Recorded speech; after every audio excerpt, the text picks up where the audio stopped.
What's going on, guys? Hope you guys have an amazing day. This video is called 10 wrestlers who completely buried the fans. Can't wait to see this. Now, before we get started, go ahead, hit that subscribe button and the bell next to it. Let's get into this. Okay, it's not loud. Wrestling is all about getting a response from the fans, regardless if it's the desired reaction or not. It's like having a basketball team in Seattle. For a heel, heat is life, no matter how you get it. Your mother taught me how! Directly insulting That or don't getting angry exclude at the the fans fact that you may do, seem like that's- low-hanging fruit, but today we're looking at instances where heels completely destroyed the crowd. Be a man or sit down and be a and shut your mouth! As we highlight 10 times wrestlers buried the fans. Number 1, The Rock's infamous Toronto promo. Hollywood Rock was perhaps the greatest short-term character there's ever been in wrestling. He was at his best when tearing down other wrestlers and the people. You ain't nothing! 5 feet nothing! Excuse Rock, his cell phone's going off. Hey, it's nothing! He says he knows you! The iconic Rock concerts gave the Great One the perfect platform to rain down insults, like when he sang about leaving Sacramento. I'll be sure to come back when the Lakers beat the Kings in May. For this entry though, we're going to look at the time when the People's Champ tore the city of Toronto a new one. Rock began the promo by saying how he'd come to Toronto to run his mouth. He then imitated the crowd. We live in Toronto, yay! Shut up! Before reminding us all that Toronto was the place where the people turned on The Rock at WrestleMania 18. The Great One closed things out by insulting the local sports team. The Maple Leafs suck! Oh, you can't. Attendance. Take all your booze, stick them straight up your maple syrup sucking candy ass. The crowd went from chanting Rocky at the start of the promo to chanting asshole at the end of it. This was Hollywood Rock at his best. The Rock may have been crapping on the crowd, but he was crapping ice cream. Number 2, maple syrup is Kurt good, Angle though. loses it over "you suck" chants. Given the fact that Kurt Angle would be met with "you suck" chants every time he made his entrance, it was only a matter of time before he snapped at the fans. And this happened on the November 7, 2005 Raw, where Angle was set to wrestle in the show's main event. With the "you suck" chants raining down, Kurt got on the mic and scolded the crowd, saying he hates the chant. I hate that chant! He then decided he would keep redoing his entrance until the fans gave him the respect he deserved. We're gonna go do it over again! However, the chants only got louder, even continuing without the music, and this led to Angle getting even more frustrated, telling the fans to shut up and calling them stupid. Everybody wants to see the people stupid! Kurt did his entrance for a third time, but it was more of the same, resulting in Angle refusing to compete. Kurt went on an epic rant saying how his wife left him because he gave his life to the wrestling business for the fans. Angle called the audience self-absorbed, selfish bastards, before closing things out by saying the fans are the ones that suck, and that they and the main event can go to hell. You people are the ones that suck! Kurt eventually did come back out to wrestle, but only under the condition that the fans didn't chant "you suck." Luckily, Raw GM Eric Bischoff had a clever plan to drown out the chants. Oh, come on! This was Angle at his angriest and funniest. Being the true entertainer he is, segments like this are why Kurt was one of the best. He could be serious, funny, angry, and upset all at the same time, portraying each emotion to perfection. Much like Hollywood Rock, Kurt eventually got to a point where he was so entertaining as a heel, people couldn't help but cheer him. You're a boy in a man's world, and I'm a man who loves to play with boys. Whoa. No, wait. I'm just a sexy Kurt. I'll make your ankle hurt. WWE went to insane lengths to try and get people to boo Angle though, but it just didn't work. Angle even made light of this at New Year's Revolution 2006. I hope the U.S. loses the war in Iraq. I'm not a very big fan of the black people. I can say anything I want to these idiots, and they'll still cheer for me. What? Whoa, I gotta go back and watch that one. That's a little crazy. And I think it's true, like the memes that's been going around saying he's the the Carlton of WWE. I definitely agree with that. I wonder if the one with Vince McMahon had to shut off all the lights because the crowds wouldn't shut up. I wonder if that's in this one. 3. Bubba Ray Dudley's heatwave incident. In the late 90s, few wrestlers got more heat than the Dudleys. The next person who throws something, I'm gonna kick your fucking ass! The men from Dudleyville would almost incite riots in ECW with their X-rated promos. Legends. I wish that fan hadn't done that. Bubba Ray Dudley now going after that fan. Oh, One Bubba was such about that example was business. Heatwave 1999, where the Dudleys pre-match promo had Dayton, Ohio crowd vying for blood. First, Bubba stated how just being in the town made him sick. He then targeted specific fans in the audience, later offering to fight any fan who dared jump the rail. Bubba eventually got up close and personal by throwing beer at a bold fan. Oh. And then spitting at a feisty woman who was there with her daughter. It was all in good fun as the fans chanted ECW at the end. Nevertheless, Heatwave was most certainly a show that lived up to its name. ECW was a crazy time, but I loved Mexican it. fans in LA. Next, we have a promo that was so offensive and discriminatory, it's been edited off the WWE network altogether. JBL had nuclear heat in 2004. Come on, Ricky, this is more money you can make in a whole summer of hauling hay. From cutting promos at the Mexican border. Oh my God, I forgot about that one. What the heck? Dude, when you're a kid, you don't realize, when you're younger, you don't realize how crazy some of this stuff was, and you forget about it. And then when they bring it back up later on, you just like, oh my God, they pulled that off back then.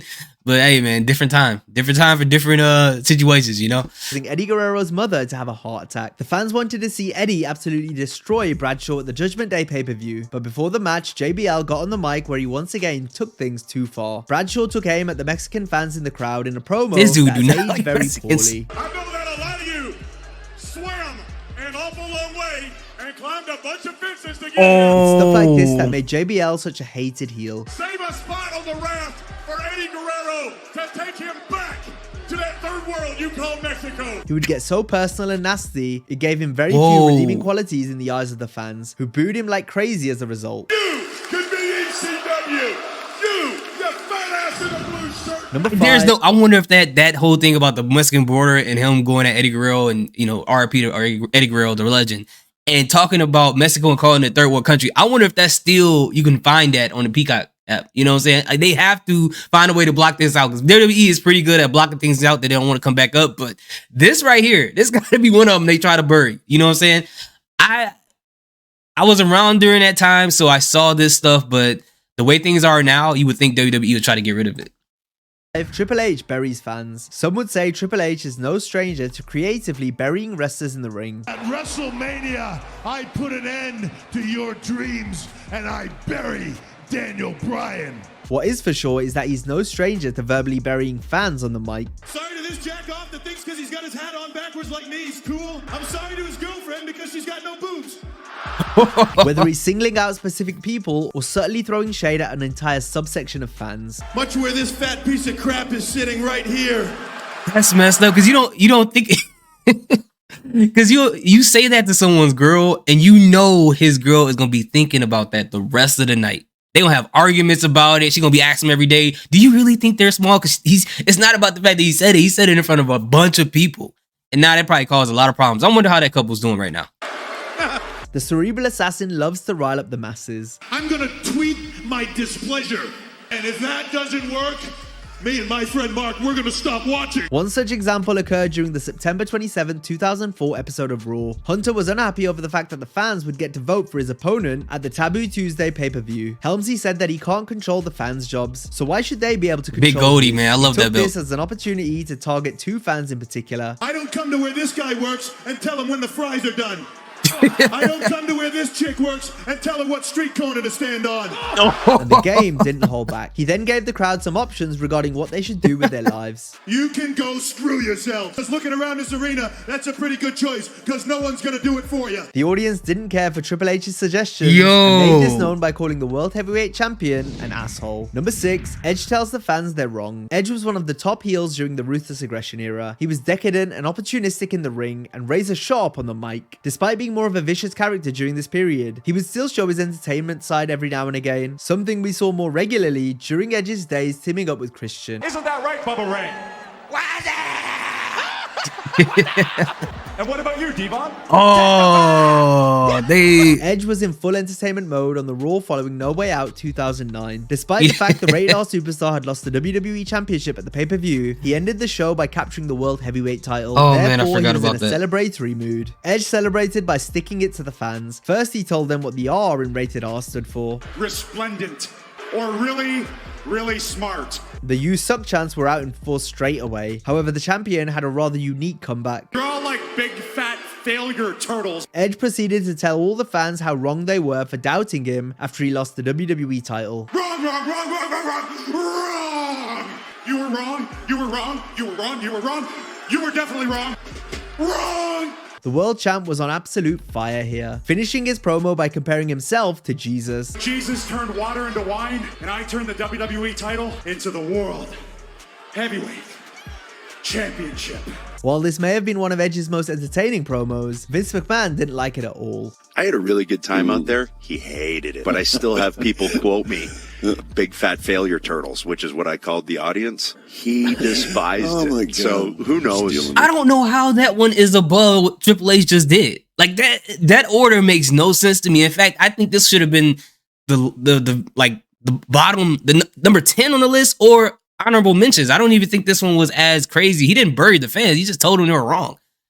I don't know, man. But the funny thing is, growing up, man, just seeing this stuff that I saw as a kid, it's just bringing back. It's a lot of stuff that I forgot I saw during the Attitude Era, during the Ruthless Aggression Era, that when I see these videos, they bring it back up, and I'm like, dude, I can't believe I was watching some of this stuff. But let's go. Number 7, R-Truth turns on the fans. R-Truth's character got a much needed facelift in 2011 when he turned heel on his tag team partner, John Morrison, all while smoking a cigarette. The next week, Truth blamed the people for his decision to turn heel. Instead of asking what's up, he told the audience to shut up. He received boos for this, so he replied saying the fans should be booing themselves instead. Then came the debut of Little Jimmy, a pseudonym for the type of fan Truth tried to please as a babyface. What's up? You singing what's up? Is that putting any titles around my waist? I didn't think so, Little Jimmy. You can wipe your nose and shut up! After poking fun at a young fan with glasses, Truth ended the promo with a phrase that was synonymous with his heel run. The truth has set me free. Truth was fantastic here, cementing his turn in epic fashion with a tirade against the people that, because of the fans' excuse for a heel turn, would later be run into the ground. I used to put so much stock in your opinion until I realized you're so full of crap. But when R-Truth cut this type of promo, it was still fresh. Plus, his delivery and comedic timing was just gold. I hear rapping and dancing every week. A lot of y'all be out of tune and off beat. Truth was hilarious as a heel, and it's no surprise he was face again only a short while later. You talking to me? I'm talking to you. You talking to me? Are you talking to these other guys here? Ain't no other guys behind me. I know. He think this is a joke. He think we joking. The fans just couldn't boo him since he was just so entertaining. Yo, I love R-Truth. From Brewster. You don't know nothing about cool. That being said, some of Truth's best work today was as a heel in 2011, and he couldn't have kicked it off better by following up his attack on John Morrison with a tremendous promo. But he technically didn't bury the fans, though. I thought this was like a bury fans thing. So I guess I got to lower my expectations as to what it was. Because I thought burying the fans is what Triple H did, what CM Punk did, what JBL did to the whole to Mexico, which is crazy. I thought it was that type of stuff. Number 8, Batista buries the fans. Just like R-Truth, Batista cut some of his best promos as a heel. So you go ahead, you keep on kissing babies and hugging fat girls. And I'm gonna be in a gym somewhere training. I hate you too. One of which went down on the go-home edition of Raw before the Animals match against John Cena at WrestleMania 26. Big Dave began by hilariously mocking Cena. You can't see me. You can't see me. You want some? Come get some. You want some? Come get some. Batista then turned his attention to the audience, stating that all he saw when he looked into the crowd was dollar signs. I see money, dollar signs, because I see a lot of fat people in the audience, and I know you paid for 2 seats. Thank you very much. Batista was on top form and went back through the curtain believing he had done a solid job, but not everyone agreed, including Vince, who hated the promo. Vince went to see you in his office, and they went to see Vince. He goes, "That was the worst promo I've ever heard. It was disgusting." And I was like, "The worst promo you've ever heard? Really?" Number 9, Shawn Michaels baits and buries Montreal. Vince is weird. HBK's notorious promo in Montreal is well known for how he baited the fans. I'm not condoning body shaming. That's not what I'm saying. All I'm saying is the job was to get the fans upset and to bury the fans. And I think that's what he did right there in that promo. Okay, just letting y'all know. Only once, but twice, while also burying the crowd at the same time. This was the first time Shawn worked as a heel in Montreal since the screw job, so you knew the heat would be tenfold, while HBK made sure to up the ante. Michaels began performing his own rendition of the Canadian national anthem. Oh, Canada, I hate this place. The showstopper then coaxed the crowd into thinking a Canadian hero was set to make his return. Wait a minute. Got your hopes up just a little bit, didn't I? Michaels would bait the crowd for a second time by tricking them into believing Shawn's upcoming SummerSlam opponent was going to come out. Brother! Wait a minute. Michaels later mocked the crowd for being fooled so easily. You Canucks are not the sharpest knives in the drawer. Michaels finished by saying the Montreal fans do nothing but talk, while HBK walks the walk. Shawn delivered a very memorable segment, reminding us just how great of a heel he can be. Number 10. I feel like if young HBK was around right now, he would be the biggest troll on the internet. Be the biggest troll on Twitter, the biggest troll YouTuber. Like, I feel like that's his role, but he was like one of the biggest original trolls back in the day. He would kill it right now. And it would suck for a lot of people being involved in those pranks. And Kevin Owens buries Full Sail. The crowd for NXT at Full Sail University certainly loved their wrestling. Those who attended the venue built up a great sense of community, having seen the promotion go from a developmental territory to becoming its own viable brand. So when the Black and Gold show began to outgrow Full Sail, the fans there became unhappy because it meant they would no longer get to see NXT's pay-per-view events live and in person, due to the fact these shows would now be emanating from bigger arenas as a result of NXT's growing success. The Full Sail fans made their feelings known about the change during the go-home show for NXT TakeOver Brooklyn in 2015. The Full Sail days was pretty good too. It just felt different. But NXT in it, the Black and Gold brand in its entirety, the Black and Gold era was amazing. Hijacking the closing segment involving Kevin Owens with Brooklyn sucks chants. KO quickly shut the audience down, however, ranting about how they were hypocrites for chanting this.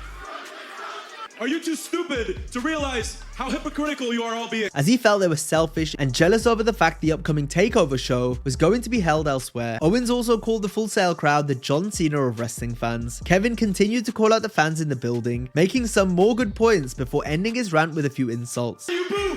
Because it's not yours anymore! Because you're not going to get to see it live! I'm performing for a bunch of ungrateful, undeserving pieces of trash! This was one occasion where the heel was pretty much telling the truth, as Owens put the Full Sail crowd in That's the best heel promo when there's some truth in there. End of this video. As always, if you enjoyed the video, be sure to give it a like. Yeah. That's when it's the best heel promos. That's when the best jokes is when there's a little bit of truth in there.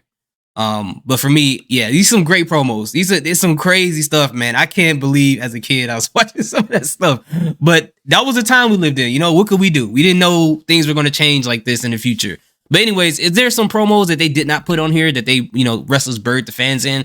It doesn't really matter what promotion. Let me know in the comment section. I want to look it up and look at that. But thank you guys so much for watching. I hope you guys are having an amazing day. Salute. Peace. Have a good day.